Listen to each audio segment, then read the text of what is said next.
Mr. Anderson, welcome back. We missed you.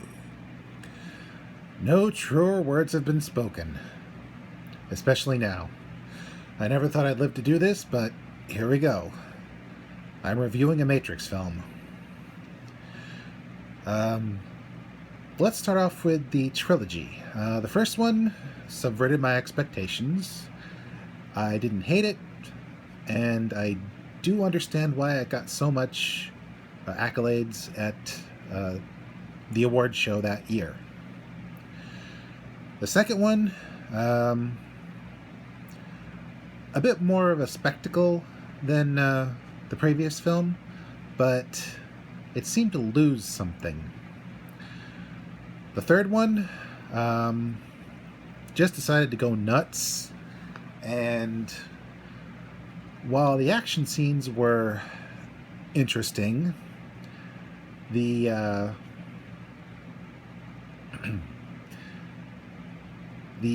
substance was completely gone at that point. And we all figured that was it. Love it or hate it, the Matrix trilogy is a part of human culture.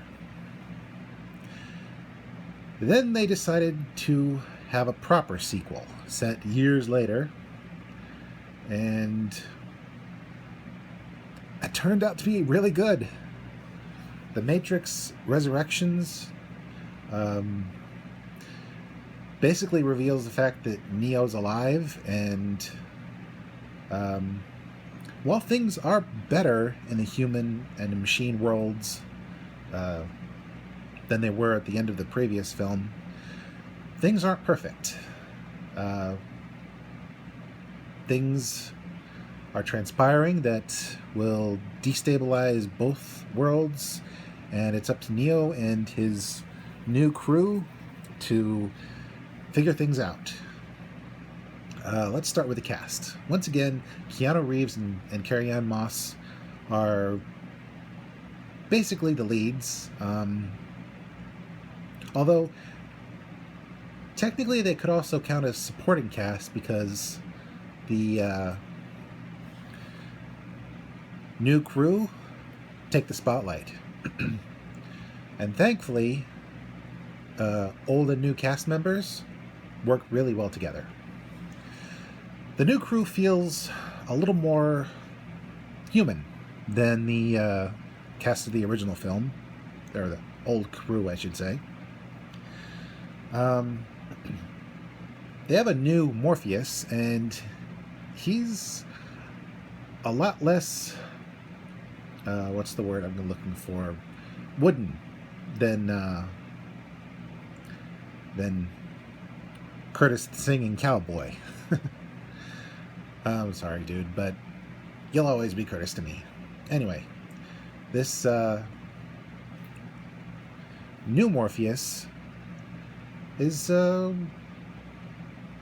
definitely a little more flamboyant, but in a good way. He's like a wizard, almost. And when his backstory is revealed, it's worth listening to. As for the humans in the cast, the other humans, I should say,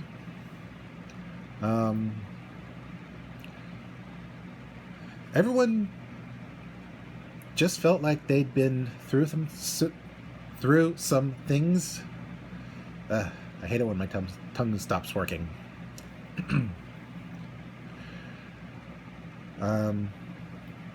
Basically, everyone did a good job. I'll leave it at that.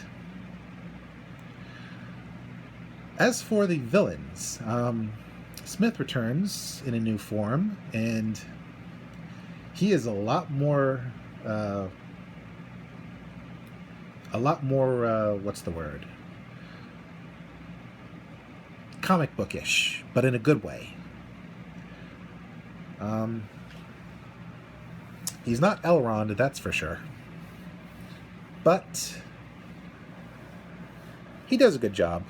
And then, of course, there's Neil Patrick Harris, who just goes all out, has fun with his role, and honestly, his scenes are the most entertaining to watch.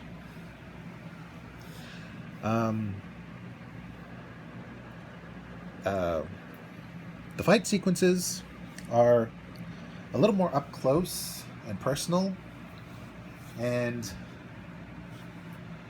they feel a little grittier than the ones in the original trilogy. And overall, I feel like there was less CG and more stunt work in these new sequences that made for a lot more intense action. Excuse me. There were a couple scenes that went over the top, but in a good way. Like, things had escalated, and now they were at their peak. The visual effects for both The Matrix and Zion, or what used to be Zion, I can't go into that without spoilers, so I'll just say Zion. Honestly, the effects looked really good. The two worlds felt different, but joined, like they were two sides of the same coin.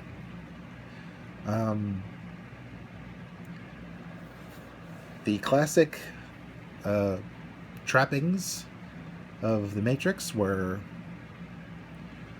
well represented.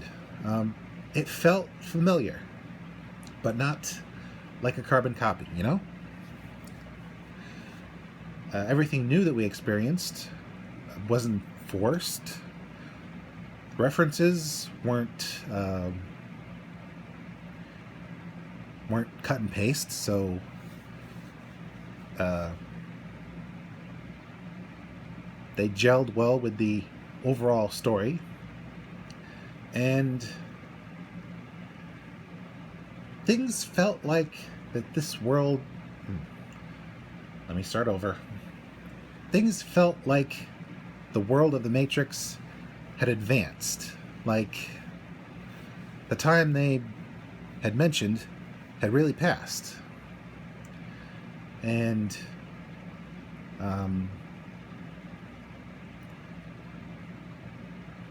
this sequel didn't really feel like a sequel. It just felt like a new, exciting chapter of a familiar story. One that you thought had finished, but turns out there was a secret lost chapter. And overall, I have to say that The Matrix Resurrections has not only rendered me somewhat speechless, because I can't talk tonight, it, once again, subverted my expectations. It's more than just a shameless cash grab. It's worthy of this franchise. I honestly recommend it for fans of the original show, because if you're looking to see something new but familiar, and you're tired of all these shameless cash grab sequels, this is something worth seeing at least once. And if this is the beginning of a new trilogy, I hope we get the same quality in the next 2 films that we get in this one. This is Mr. J signing out and reminding you, always take the red pill, because real life is boring. It's more fun to be the 1, or the 2, or the 3, or the 4 million. Because let's face it, anyone can be the 1. You just have to free your mind.